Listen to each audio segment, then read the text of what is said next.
Welcome to the Growth with AI podcast. I'm Peter Martinson, and today's episode is going to be an exceptional one. Our guest is Patrick Pharris, the dynamic founder, president, and CEO of Pharris Media, a company that's been shaping the intersection of media, marketing, and strategic partnerships for more than 3 decades. Patrick has worked with some of the world's most recognizable brands, generating billions of media impressions and over $150 million in sponsorships. We're going to explore his journey from early broadcast PR to leading edge digital strategy, how he builds meaningful brand alliances, and what he sees as the next big evolution in media influence. Patrick, it's great to have you with us. Peter, thanks so much. That was such a nice introduction. Thank you. So tell me your story. How did you get started in PR and marketing and media? Well, I will run you through it. When I went to college, I got a communications degree because the underlying thing was no math. And I figured, okay, that's going to be great. But after I got out of college, I went to work at an advertising agency called Foot Cone and Belding, and that was in San Francisco. And I had a really great opportunity to work on a Levi Strauss account and Clorox and Dole Pineapple and Alaska Division of Tourism. And it was just like, kid, you want to learn how to swim? Get in the pool, right? Mhm. The only training that I had from Foot Cone Belding was to learn how to plan and buy media. And inside of a month, I was shipped down to the sales promotion division, or shipped over, I should say. And that was sweepstakes and contests and all kinds of that very, very fast moving promotional side of advertising. I think the great experience coming out of Foot Cone and Belding was that I was a little bit of a smart ass who thought he knew everything. And I pissed Like all somebody off. 20-year-olds. Right. Exactly. I pissed somebody off in a very senior capacity at Levi Strauss, and that led to me being terminated. Oh, boy. So, yeah. Well, listen, there's nothing like getting canned, like to learn something, right? And I asked the president of our division. I said, "Hey, I, I know I am the way that I am, a little brash," and I said, "But you know what? What makes a good ad guy?" And he said, "I'm going to tell you something that my father told me." And I said, "Okay, great." And he said, "Picasso could make beautiful paintings because he had great ideas. Mhm. Shakespeare had great ideas and he could write them down on paper." He goes, "Everybody's got great ideas. And I think you have a lot of them. It's the great people who can turn those ideas into reality." He said, "So go out and create your reality, Pat. Take this as a great lesson." And I went, wow, that guy's name was Constantine Kamamis. And that was a long time ago. He was Oh, such a great guy. Like, I'll never forget him. I was not angry, upset, or anything. I mean, I deserved absolutely getting canned. So, um, but anyway, great experience. I went from there in San Francisco. There is a shopping, dining, entertainment complex called Pier 39.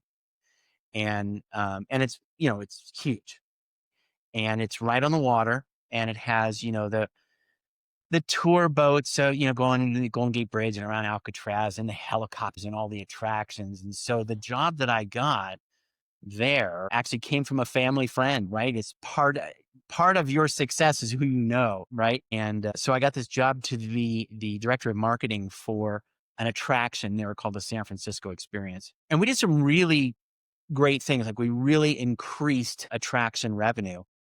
now, hold on before we go too much Yeah. further. So what time period was this? Was this 80s, 90s, 2000s? Oh, this is mid 80s. Okay. Okay. Mid 80s. Yeah. So um, I quickly befriended the president of Pure 39. His name was Mhm. Fritz Arco. And there was a big marketing meeting. And this is part of me following Constantine's Kamamis, go out and create your own reality. And so I got invited to this big marketing meeting with the ad agency and the marketing people and the ownership group. And I was, 20 brass years old and sitting not at the table, but behind the table. And everyone was talking about how they're going to be advertising in Germany and England and doing this and doing that. And so everybody got to weigh in. And then Fritz looked at me and said, "Hey, Pat, what do you think?" I said, "I'm just a guest here." He said, "But I want your opinion. What do you think?" And I said, "I don't get it." And he kind of laughed and everybody looked at me like I was an idiot. He goes, "What do you mean you don't get it?" I said, well, we're in San Francisco. We're like the 13th most visited city in the world, but we're advertising on the other side of the world and in other states. I said, we've got 14 million people a year who visit Fisherman's Wharf in San Francisco. Why are we not just spending all of our money to capture that group? And he said, well, what do you mean? I said, look, I grew up fishing in San Francisco Bay. I said, my dad used to take us out all the time, and we'd go out and we'd catch, a fair amount of fish in a given day. And if all of us were on a party boat, we went out, we might catch, a couple of 100 pounds of fish if we're lucky. I said, but if everybody had a net and there was a bowl of goldfish that was never ending in the middle of this table, how many pounds of fish do you think that we would catch in that same full day? It would probably be hundreds or thousands of pounds. I said, so that's my point. Look at this as our goldfish bowl is San Francisco. What, or the Bay Area. And so he went, that is a great idea. And he turned to the chief marketing officer and he said, Cindy, you need to spend some time with Pat. And I went, I think I just got myself in trouble again. And her name was Cindy Robertson, and something like that. Anyway, as we were leaving, she sort of cornered me in the hallway and she goes, don't you ever, she had a Southern accent, don't you ever throw me under the bus like that again in a meeting. I went, I was just answering a question. If that's going to be a problem for us, let's go talk to Fritz right now. And so that was me just being a brass little dick. But I think I was right. And guess what? I got asked to join the San Francisco Fisherman's Wharf Marketing Task Force. Everybody pulled their money. We did this promotion thing throughout the wharf, and it literally moved the needle in sales in all of the shops and Fish and Pure 39 and the whole thing. And so guess what? Fritz called me up and he had Cindy in the room and he said, Pat, being the vice chairman of this thing, you did it. Like, you nailed it. You did the right thing. And so then I just smiled over at Cindy and went along my way. I then got a call from the Convention Visitors Bureau in Palm Springs, and they said, "Hey, at least the southern end of California, right?" And they said, "Hey, we're looking for a new head of promotions and publicity. You want to come down and interview for the job?" And I went, "Palm Springs? I'm 20 and single? Hell yeah!" So I went down there and I interviewed, and they brought me back again. I interviewed again, and then they went, "Hey, look, job's yours if you want it." And I went, "All day long, I want it." Well, I had met, so Sonny Bono, remember Sonny? Oh, wow. Was running for mayor at the time. And I knew Sonny's wife from earlier, Mary Bono. And before I interviewed for the job, and I went, "Hey, Mary, I'm interviewing for this job." She goes, "You got to get down here, Pat. Like, there's so much happening." So I went down and I walked into Bono's restaurant and I saw Mary and I gave her a big hug. And Sonny's walking out of the kitchen. And he goes, hey, who are you?" And so Mary said, no, he's a friend, blah, blah, blah. Well, Sonny and I became really close, like super close. Oh, wow. That's cool. Yeah. He became like an uncle. And, we'd have coffee together like 3 times a week and just do all kinds of things. And he said, "Pat, I need some of your time. I need you to help publicize me once I become mayor." And so he got together with the president of the Convention Visitors Bureau, great guy named Eddie Webster. And they agreed. They said, "Yeah, let's have Pat work on Sonny as it relates to Palm Springs." And so we did all kinds of things. We brought the Miss California USA pageant to Palm Springs. We started the Palm Springs International Film Festival, which has been going on for 30 years. So I was on that formation committee. I got to handle protocol for a former Soviet foreign ministry spokesperson named was Gennady Gerasimov. And he was doing the whole perestroika. I don't know if you're old enough to remember that. There was a big cultural exchange between Russia after the wall came down.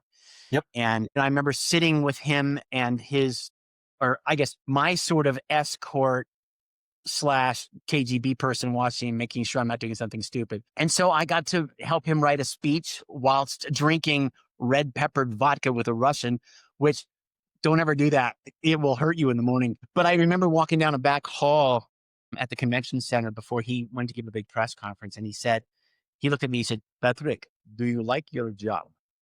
And I said, "Yeah, I like it a lot. It's great." I'm all like enthusiastic. And so I told him why I liked it. And I said, "Mr. Gerasimov, do you like your job?" And he kind of laughed like, "You realize that I'm a diplomat traveling all over the world, right?"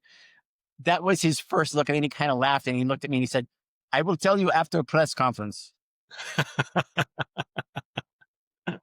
So, just learning all of that and just soaking it all in. And I I had an idea for a television show in Palm Springs, and I had met the general manager of the ABC affiliate, which is KESQ.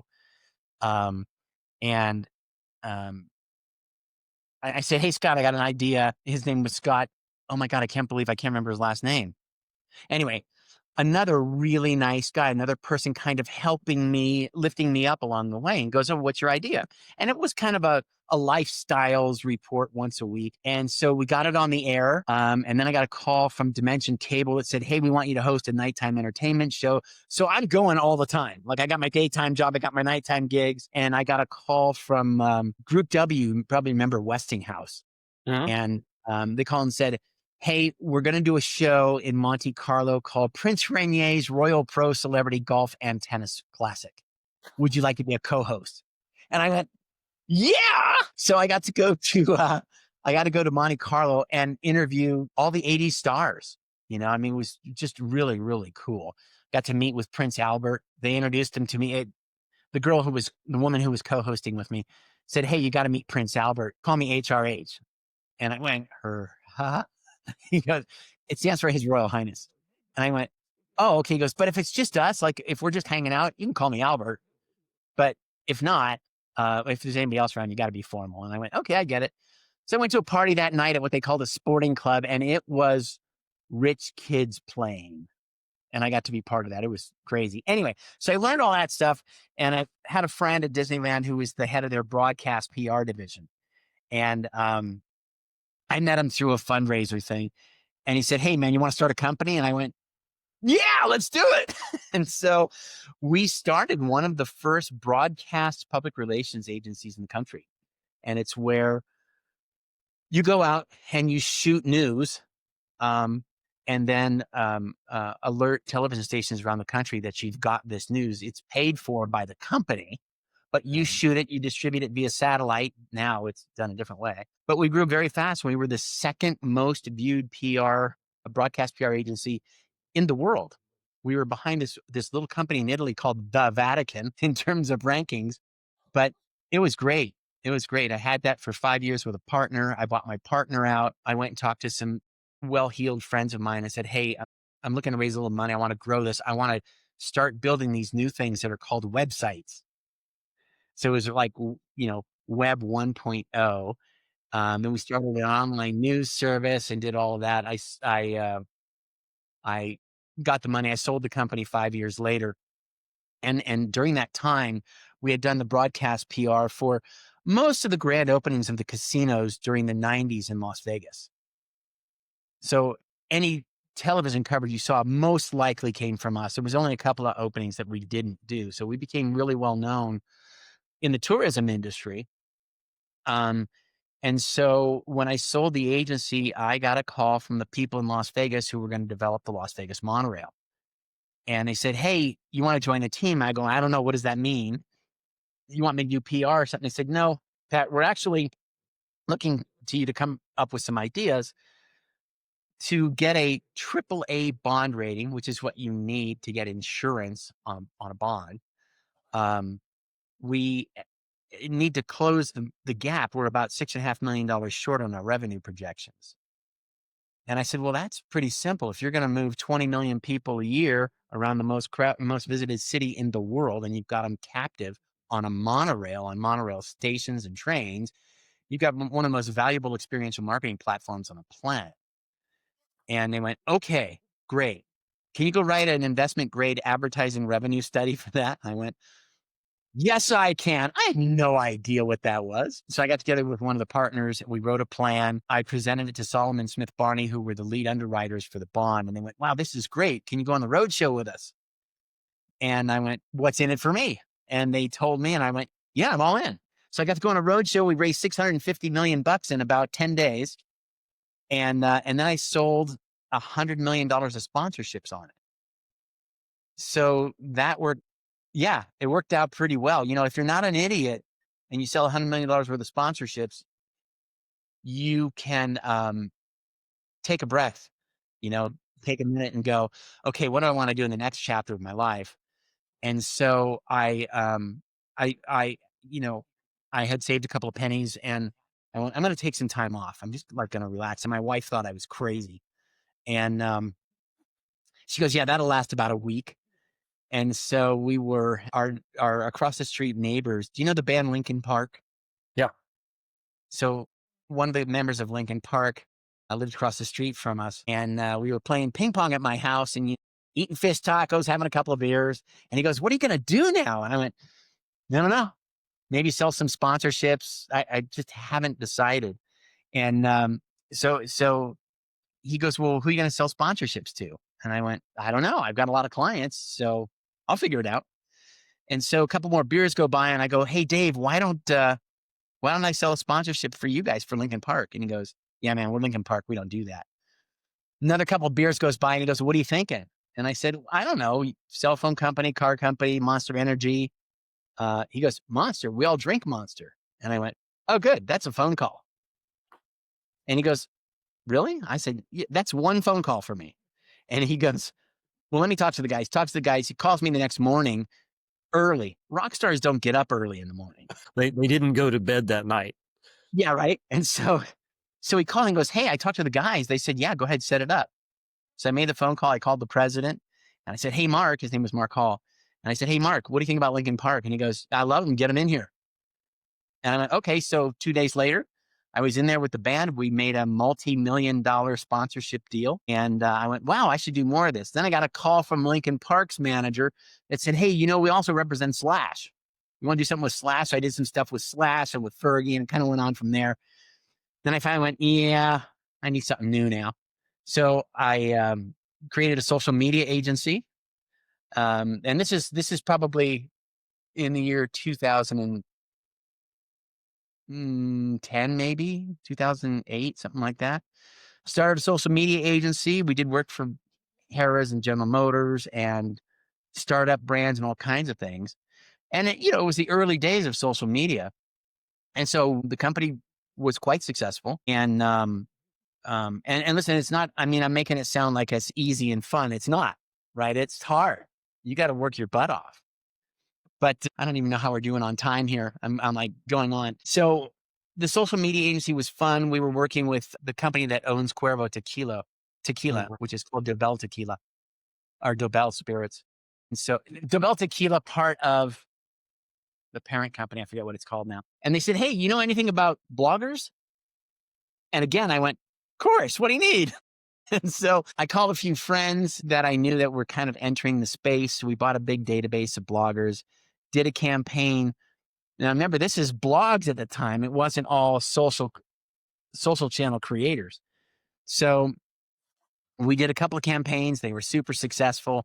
I talked to my business partner from the social media agency and I said, "Hey, I kind of like this influencer space. Do you mind if I spin it off as a separate company?" He goes, "No, go for it. It's fine." So I did. We sold the social media agency. I kept the influencer agency or the creator influencer company. And well, they became influencers. And then we just started doing campaigns after campaign after campaign.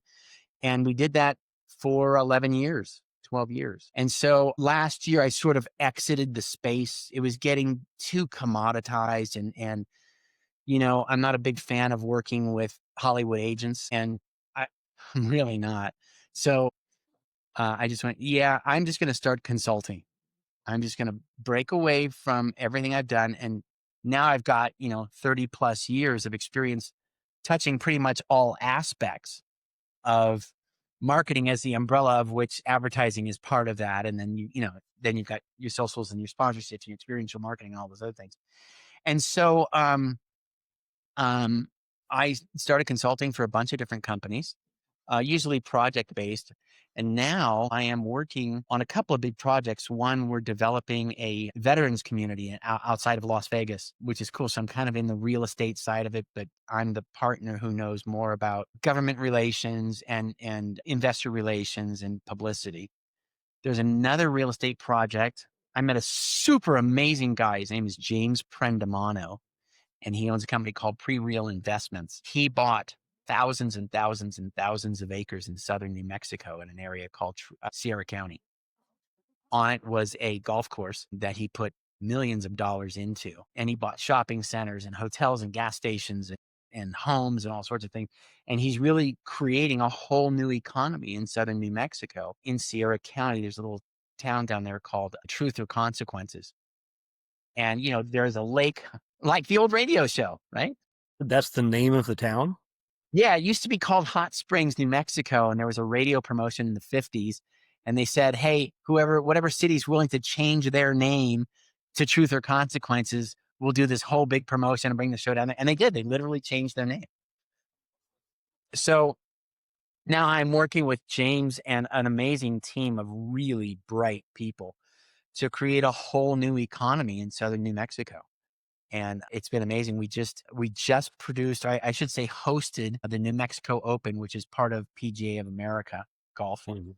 and it was the most news covered PGA sectional tournament in history. And there's a whole bunch of other superlatives that one would put into a press release and say, "Isn't this great?" But it was truly amazing. We did all of our live coverage, instead of being on a broadcast channel, we did it on Facebook Live. 6 hours a day, 4 days in a row, and had all kinds of PGA Tour pros there. We had people from ESPN.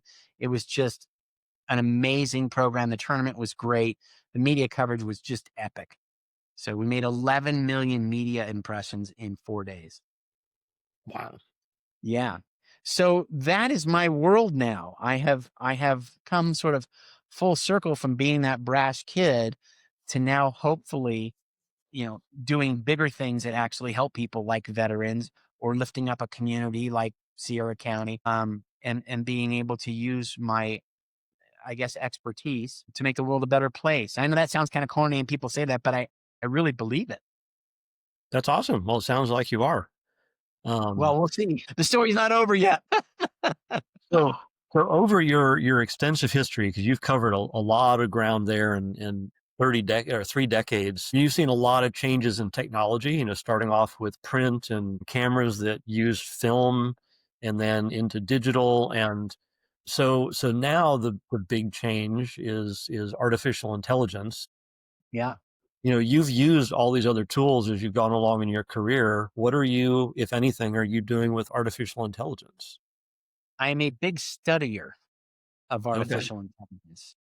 Okay. Just like when the internet came out, we said, let's build some websites. The pace is moving so fast. I read a thing, I don't know, a couple of days ago. It said something like, in the next 5 years, AI will replace 40% of jobs. Well, jobs as we know them today, right? I don't think that they're going to be able to replace things where human interaction is required.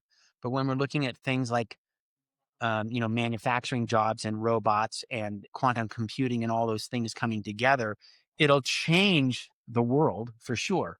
Social media alone changed the world. If I think about how I was when I was in my 20s, and thinking that I knew everything, but just because I just wanted to go, I just wanted to go, go, go all the time. And now, and so you needed to have communication skills to do that, like interpersonal communication skills, and understand that 70% of human communication is nonverbal, right? Mhm. And so you look at all these things and you learn that. And today, the world's a very different place. The internet's been around since what, 92 or something like that. And social media has been around since, let's call it, 2000. Yep. Um, um, and the way people communicate, like if I were to sit myself next to a 20-year-old from today, they'd be two super different people, because I think that a lot of young people today have lost the interpersonal communication part, or perhaps even the empathetic part of communicating. And it's become very digitized and very impersonal. And it's the woo, look at me world, as opposed to look at someone else, understand them, and figure out how you can work together. I think some of that is lost. Artificial intelligence, I think, is really great in terms of helping you think through things, but you can't let it do the thinking for you. I wrote a press release 2 days ago about something in New Mexico, and there is a PR person from a very well known company that wrote a quote from their CEO, it was 100% written by AI. You can just look at it and they use words like fostering and putting in dashes and not only this, but it's not how people talk. And so I called the guy and I went, dude, this is an AI quote. You want to like actually go talk to your CEO and ask him some questions? Or do you want me to write the quote for you? And it was like, I didn't use AI. And do you want me to like point out to you where you did? Like, I'm not trying to be confrontational. I just want a newsworthy quote. Mm-hmm. So he said, well, if you could help me a little bit, that'd be great. Shouldn't have to help him. The guy's in charge of PR for a multinational company. He's like, come on, dude. So AI can make one lazy, but it also gets a hell of a lot of work done. You just have to remember it's your partner. It's not your boss, you know? Yeah. So, but Yeah. I'm a big believer. Is it a little scary that AI can control certain things? Yeah.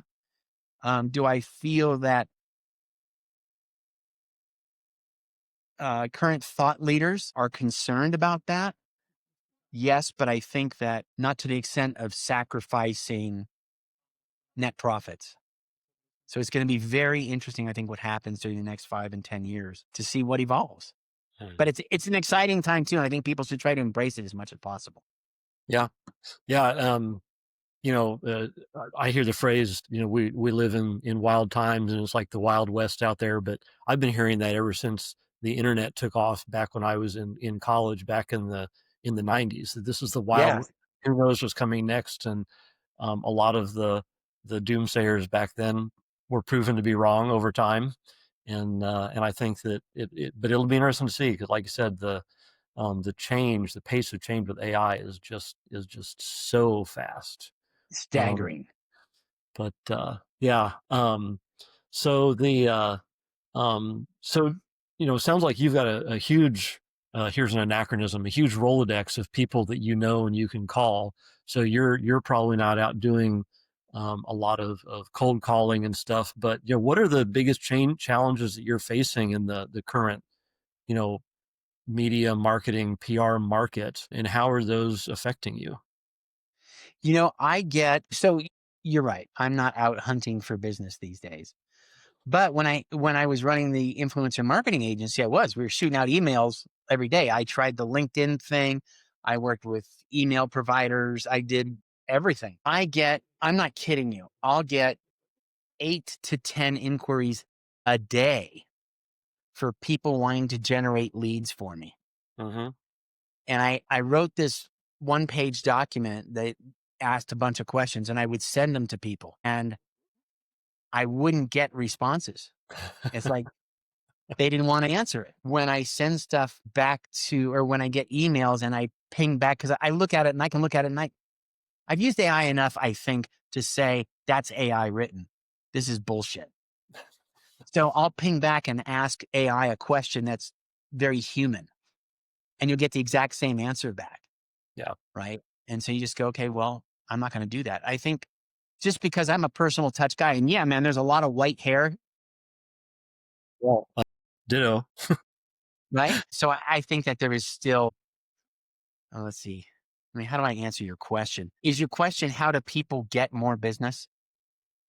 Um, so I think the question was, you know, just are you facing any challenges? You know, if so, a lot of businesses have a challenge somewhere in the transition from, you know, the way they did things before November of 22, I think is when Yeah. like ChatGPT was released until you know to now, right? They're Yeah. facing changes in business models, and that's adding challenges to their business, to their way to produce revenue, obtain and retain clients. So I'm just curious with you and your Rolodex of people that you can call and the people who know you and can just reach out to you, do you face any challenges in the current market, you know, with the current changes to AI? Yeah. It's funny. I've reinvented myself like 7 times. Mhm. Right. And the challenge that I face now is probably ageism because they Mm, look at you and you go, Hey man, you're kind of tan. You got some wrinkles. You got a lot of white hair. What the hell could you possibly know? I think that the assumptions of having been around for a long time, you don't know anything. How do you know what I'm studying every day? Mhm. Have you ever started a company? Do you know that finance is the lifeblood of business? If you don't know what's happening with your money, you're going to fail, period. I think you know what it is? Social media has immediate gratification, right? It Right. comes to you, you go, oh, I like that. I don't like that. I'm going to comment. I'm going to share it. This guy's an idiot. I'm going to unfollow them. Immediate gratification. Well, business doesn't happen like that. You need to Mhm. cultivate your relationships. And they may start with an email or a LinkedIn message, but you have to work at it. You need to develop trust in people. You need to have a belief in yourself that is greater than anyone's disbelief. And the disbelief comes in part from that immediate gratification. I've seen a post of yours. I have seen a message of yours. Therefore, I know who you are. I think my advice is take a minute and understand who you are first. Ask yourself, sort of, what is my why? Why do I exist? What do I want to achieve on a personal level and a business level? I mean, you can really go deep into the intellectual and spiritual side. Understand yourself, take a minute to understand other people, and figure out how you can help somebody first before you try to get something from them. So that's some Yoda advice. Gotcha. Awesome. Well, this has been an absolutely fascinating phone call or podcast. You've got quite a Rolodex and quite an experience of companies you've founded, and I have heard the phrase that all good things begin with yes, and it sounds like you've simply said yes to a lot of great things, and that's awesome. Um, Thanks, Peter. Normally I end with the question, what do you want people who might hire you to know? But it doesn't necessarily sound like that pertains to you. If you don't, have an answer for that, then that's fine. Well, I want them to know that I do take calls, but I'd rather somebody say, I'm just looking for some advice. Can you spend 5 minutes with me? I have a question for you. Hmm. Okay. I don't I don't need to say, yeah, but you got to spend money with me. That's not my place anymore. If we end up working together, terrific. I'd rather just help people and lift them up. That's a great viewpoint. I applaud that. That's wonderful. So Thanks. fantastic. Well, thank you so much for your time. And it's been a fascinating discussion. I've learned a lot. Um, and we'll see you on the internet somewhere. Well, thanks, Peter. I just tons and tons of success I wish for you and growth on AI. I think this podcast is going to be great. I think your business is going to be awesome. Um, and that's it, my friend. Really nice to meet you. Such a pleasure. All right. Well, take care and we'll talk to you again sometime. Sounds good. Thanks.